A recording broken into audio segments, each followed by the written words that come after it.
नमस्कार, मी किरण मस्कर. आपण पाहत आहात आपलं कोल्हापूर न्यूज.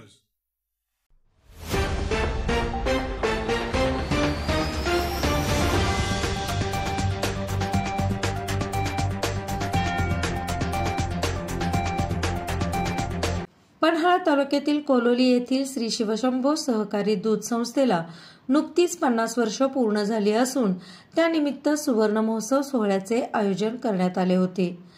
यावेळी सभासदांना फरक वाटप व लाभांश वाटप गोकुळ दूध संघाचे कार्यकारी संचालक डॉक्टर योगेश गोडबोले यांच्या हस्ते करण्यात आले. यावेळी बोलताना डॉक्टर गोडबोले म्हणाले की सदरची दूध संस्था ही संपूर्ण तालुक्यात आदर्श दूध संस्था ठरत आहे आणि इतर संस्थांनी या संस्थेचा आदर्श घेऊन कामकाज करावे.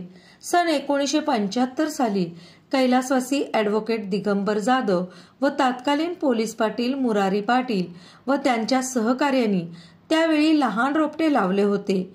आज याच रोपट्याचे वटवृक्षामध्ये रूपांतर झाले असून 9 लिटर दुधापासून सुरुवात करणाऱ्या या संस्थेचे आजचे संकलन 1100 लिटर झाले आहे.